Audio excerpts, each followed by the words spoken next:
upload this afterwards. Okay.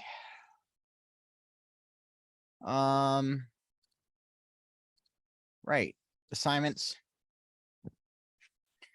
Final exam. Okay. So the final exam, same rules apply as all the other exams.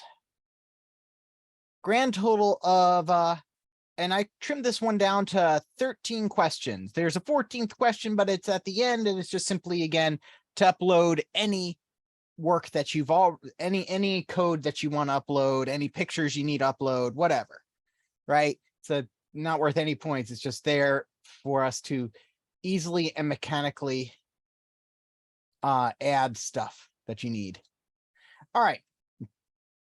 So questions 1, 2, 3 are pretty much are the exact same type of question you would get for question on the second exam for the first 4 questions, where we're given a scenario.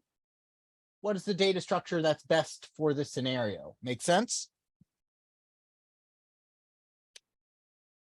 Okay, so that's questions 1, 2, and 3. Question 4 is a sorting question.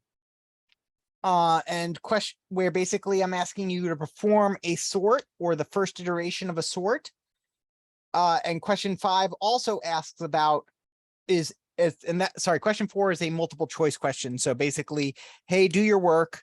And I made sure that I went through and made figured out what the common student mistakes were. So, I've got a lot of convincing answers in there. Now, question 5 is also a sort question, but it's an analysis question.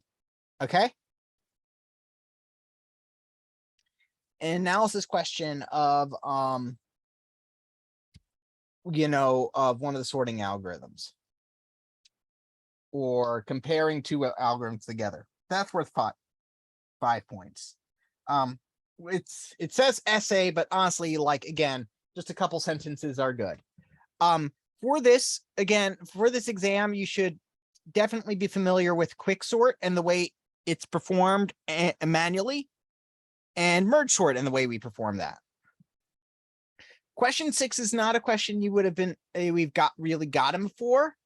It's given a hash table, figure out how things fall into the hash table based on collisions. There's a number of questions on the exams I go over that are pretty much exactly like this kind of question. So basically, given these keys, figure out what index is in the hash table these end up getting put into. Right.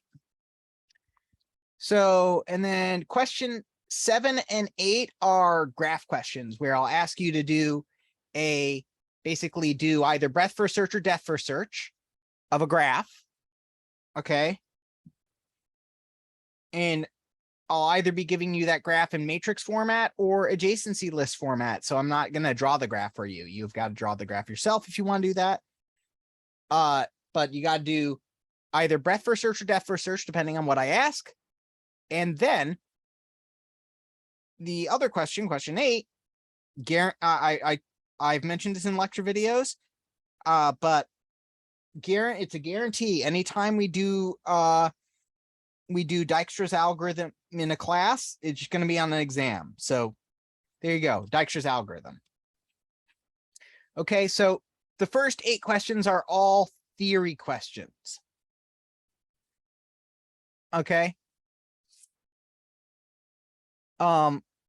Question 9 and 10 are theory, but they're just, yeah, questions 9 and 10 are also theory, but they relate to a coding question. Okay. So question 11 is a tree question. Question 12 is a question that involves multiple data structures. And question 13 is about hash tables. So coding wise, coding is literally all stuff you've done before. Okay, nothing new. It would have been stuff that's similar to exams 1, 2, and 1 and 2. The graph is the new stuff is pretty much all in the theory section. Make sense? And the points are split about each coding question is worth 15 points and the rest are all theory. So there you go. So 55 points theory, 45 points coding, or 45 points coding. Yeah.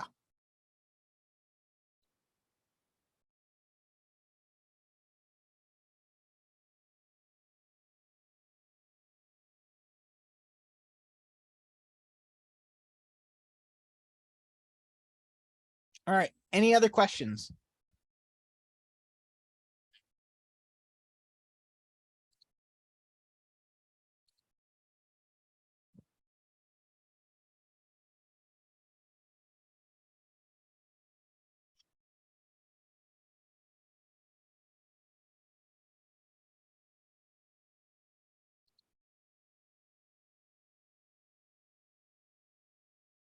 Okay.